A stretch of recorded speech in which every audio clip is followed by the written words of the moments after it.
மாண்புமிகு தொழில்துறை அமைச்சர். மாண்புமிகு பேரவைத் தலைவர் அவர்களே, மாண்புமிகு உறுப்பினர் அவர்கள் சொன்னார் சிப்காட் அங்கே நல்ல முறையாக நடைபெற்று இருக்கிறேன். நாங்கள் சிப்காட் ரிவைவல் மிஷன் அப்படின்னு சொல்லி ஒவ்வொரு மாவட்டத்திலையும் சிப்காட்டை ஆய்வு பண்ணிகிட்ருக்கோம். அதே மாதிரி பெருந்துறையில் 26/5/2026 அன்று மாண்புமிகு சட்டமன்ற உறுப்பினர் அவர்களும் நானும் சேர்ந்து அங்கே ஒரு ஆய்வு நடத்தினோம். அவர் சொன்ன மாதிரியான எந்த விதமான பெரிய மாற்றங்கள் எதுவும் நான் பார்க்கவே இல்லை. ஏன் அப்படின்னா சொல்லிடுறேன் பேசி முடிச்சிடறேன். அதுக்கப்புறம் தொழில் பூங்கா 1097.86 ஏக்கரில் ஆரம்பிச்சிருக்காங்க. பல வருடங்கள் ஆயிருக்கு. அங்கே 4 கம்பெனி மட்டும்தான் இன்றைக்கி வர நடத்திட்டுருக்காங்க. அதில் 32 தொழிற்சாலைகள் அமைப்பதற்கான மனைகள் இப்போ ஒதுக்கீடு செய்யப்பட்டிருக்கு. அங்கே முதலீட்டாளர்கள் கூட நம்ம ஒரு ஆய்வு நடத்தினோம். அவங்களுடைய கோரிக்கை எல்லாமே தண்ணீர் அங்கே இல்லை, ரோடு வசதி இல்லை, தெருவிளக்குகள் இல்லை, சரியான பஸ் வசதிகள் அங்கே இருக்க மக்கள் சிப்காட்டுக்கு வர முடியாத நிலைமையில தான் இன்னமும் இருந்துகிட்ருக்குன்னு பல கோரிக்கைகள் வச்சாங்க. அதுக்கேற்ற மாதிரி ஆய்வு நடத்தின உடனேயே நீர் வழங்குறதுக்காக 1/6/2026 காவிரி நீர் வழங்கல் திட்டத்தின் மூலமாக நம்ம சோதனை ஓட்டம் செஞ்சு அதில் கண்டறியப்பட்ட குறைகள்லாம் திருத்தி 7/6/2026 நிலம் ஒதுக்கீடு செய்யப்பட்ட அனைவருக்கும் நீர் வழங்கியிருக்கும். இதில் 2வது முறையாக டிஎன்பிஎல் மூலமாக நீர் வழங்குதல் திட்டமும் செயல்படுத்தப்பட்டிருக்கு. இதில் சாலை வசதி அங்கே இருக்க 2 முதலீட்டாளர்கள் கேட்டிருந்தாங்க. சாலை வசதிக்கான டெண்டர் 6/7/2026 அன்று ஒதுக்கீடு செய்யப்பட்டு நாளைக்கு அது ரிலீஸ் செய்யப்படுது. இதன் மூலமாக அங்கே இருக்க சாலை வசதிகளும் செய்யப்படுது. இது மட்டும் இல்லாமல் அங்கே இருக்க தெருவிளக்குகளும் இதே ஒதுக்கீட்டில் செய்ய போகிறோம். பேரவையின் அனுமதியுடன் அலுவல் நேரம் நீட்டிக்கப்படுகிறது. மாண்புமிகு அமைச்சர் பேசலாம்.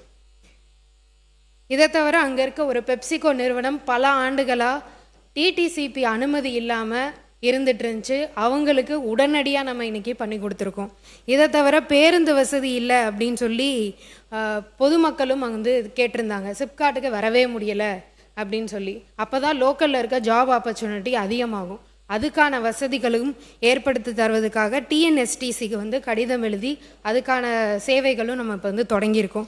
இதை தவிர அங்கே இருக்க அங்கே சிசிடிவி கேமராவே கிடையாது. அதுக்கான வசதிகளும் ஏற்படுத்தியிருக்கோம். இதை விட என்ன இதுன்னு பார்த்தீங்கன்னா அங்கே துணை மின் நிலையமே கிடையாது. எலக்ட்ரிசிட்டி அங்கே இருக்க தொழில் முதலீட்டாளர்கள் கேட்குறது எல்லாமே துணை மின் நிலையம். அதாவது எலக்ட்ரிசிட்டி இல்லாமல் எப்படி ஒரு தொழில் நம்ம ஆரம்பிக்க முடியும்?